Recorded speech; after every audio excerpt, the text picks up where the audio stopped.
करेंगे तो हल कौन चलाएगा।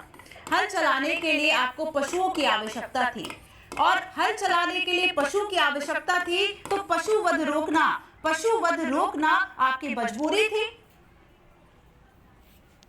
अगर गंगा घाटी के किनारे कृषि मूलक अर्थव्यवस्था का विकास हुआ तो उसके पीछे भी बौद्ध धर्म उत्तरदायी है। कैसे? अब ये आपके सोचने वाली बात है, ये यूपीएससी क्वेश्चन पूछता है, घुमा के पूछता है। तो अगर आपको पता है कि कृषि मूलक अर्थव्यवस्था सीधे सीधे जुड़ जाती है आपकी किससे, कि पशुवध था, कर्मकांड था, तो वहां पे आपको ऋग्वेद उत्तरवैदिक काल की भी आप चर्चा कर सकते हैं कि किस तरीके से प्रभु ईश्वर को, भगवान की पूजा अनुष्ठान उन्हें खुश करने के लिए बलि दी जाती थी। बहुत सारी ढेर सारी आप मूवीज देखेंगे एंशियंट टाइप की, उसमें आपको पशु बलि का जो प्रमाण है वह मिल जाएगा। तो पशुवध को रोकना जरूरी था, क्योंकि हल कौन चलाएगा, चार आदमियों को लगाकर तो आप हल नहीं चलवाएंगे।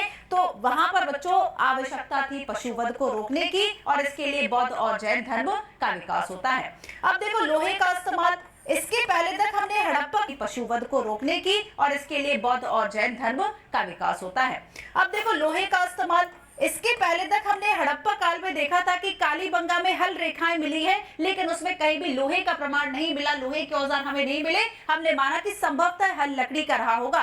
लेकिन अगर गंगा घाटी के किनारे कृषि मूलक अर्थव्यवस्था का विकास हुआ, गंगा घाटी के किनारे के जो भूमि थी, एक तो फर्टाइल उपजाऊ भूमि थी, दूसरी बात है जलोढ़ भूमि थी, इसे खोदने के लिए आप केवल लकड़ी का हल या उसकी स्टिक पर्याप्त नहीं थी। अब लोहे का विकास हो चुका। ऋग्वेद उत्तर वैदिक काल दोनों में हमने लोहे के औजारों की बात की, और स्पेशली जब हमने उत्तर वैदिक काल की बात की थी तो वहां पे तो बहुत सारे लोहे के औजार मिले। किन किन जगहों से मिले थे, मैसेज करो बच्चों। तो यहाँ पर देखो लोहे का इस्तेमाल होने लगा था। अब जो मिट्टी है बच्चों, उसकी खुदाई आरंभ हो चुकी थी, और ठीक तरीके से अब जो खेती है वह की जाने लगी थी। अब देखो एक और पॉइंट, सेठी या जो वैश्य वर्ग था, ठीक है, सेठी या फिर जो वणिक वर्ग था बच्चों, ये क्या कर रहा था, ये ब्याज पर धन लगाता था, लेकिन इसको सामाजिक प्रतिष्ठा की बड़ी आशा थी। ये क्या करता था, ब्याज पर अपना धन लगाना। आज भी अगर हम कहें तो इस काम को हम बहुत ठीक ठाक नहीं मानते।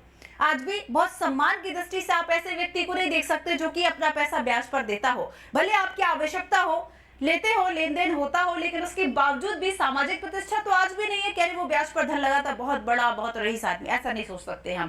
तो इनकी स्थिति जो आज है बच्चों, इससे गई गुजरी पहले भी थी कि इन्हें समाज में प्रतिष्ठा चाहिए थी, लेकिन वो प्रतिष्ठा इन्हें नहीं मिल रही थी। क्यों? क्योंकि सूद पर धन लगाने वाले को बहुत निंदनीय, अधम कहा गया। ये देखो नीचे मैंने कुछ वर्ड्स दिए हैं बच्चों। अधम किसके लिए यूज किया? निंदनीय शब्द के लिए अधम शब्द यूज किया, जो कि सूद पर जो धन लगाते थे उनके लिए ये शब्द का यूज किया।